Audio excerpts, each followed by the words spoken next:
આપણે તેમને નેત્રહીન માનવા જ કેવી રીતે? આજે 75 વર્ષના એ મહાન ગુરુદેવ જન્મથી જ નેત્રહીન છે, પણ શાળામાં પ્રત્યેક કક્ષામાં તેમને 99%થી ઓછા માર્ક્સ મળ્યા જ નથી. એમણે 230 પુસ્તકો લખ્યા છે અને સૌથી મોટી વાત તો એ કે શ્રી રામ જન્મભૂમિના કેસમાં તેમણે હાઈકોર્ટમાં 441 પુરાવા આપ્યા એ વાત સાબિત કરવા માટે કે ભગવાન શ્રી રામનો જન્મ અહીં જ થયો હતો.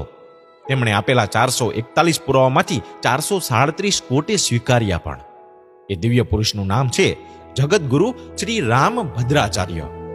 300 વકીલોની હાજરીથી ભરાયેલ કોર્ટમાં એ ગુરુદેવને ચૂપ કરાવવા અને અસંતુલિત કરવા માટે વિરોધી વકીલે કોઈ કસર બાકી રાખી જ ન હતી. તેમને એ પણ પૂછવામાં આવ્યું કે રામચરિત માનસમાં રામ જન્મભૂમિ વિશે કોઈ ઉલ્લેખ છે?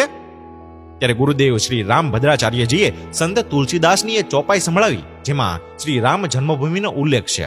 ત્યારબાદ વકીલે પૂછ્યું કે વેદમાં શું પ્રમાણ છે કે શ્રી રામનો જન્મ અહીં જ થયો હતો?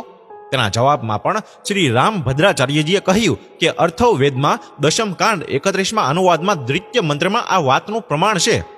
તે સાંભળી જજની બેન્ચ પર જે મુસ્લિમ જજ હતા ને તેમણે કહ્યું કે સર, તમે દિવ્ય આત્મા છો. અને સોનિયા ગાંધીએ જ્યારે ન્યાયાલયમાં શપથ પત્ર દાખલ કર્યું કે રામ પેદા થયા જ નથી, ત્યારે શ્રી રામ ભદ્રાચાર્યજીએ તાત્કાલિક પ્રધાનમંત્રી મનમોહનસિંહને પત્ર લખીને કહ્યું કે આપના ગુરુ ગ્રંથ સાહેબમાં 5600 વાર રામનો ઉલ્લેખ થયેલો છે, તો સોનિયા એમ કેમ કહે છે કે રામ છે જ નહીં?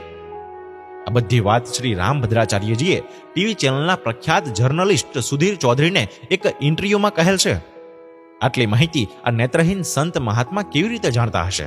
તે કોઈ સામાન્ય માણસ સમજી શકે તેમ છે જ નહીં. ખરેખર તેઓ કોઈ દિવ્ય શક્તિધારી જ અવતાર છે. તેમને નેત્રહીન કહેવા પણ કંઈ યોગ્ય નથી, કારણ કે એક વખત સ્વ પ્રધાનમંત્રી શ્રીમતી ઇન્દિરા ગાંધીએ તેમને કહ્યું હતું કે તમારી દ્રષ્ટિની વ્યવસ્થા હું કરાવી શકું છું. ત્યારે આ સંત મહાત્માએ એ જવાબ આપ્યો હતો કે સંસાર જોવાની મને કોઈ ઈચ્છા છે જ નહીં.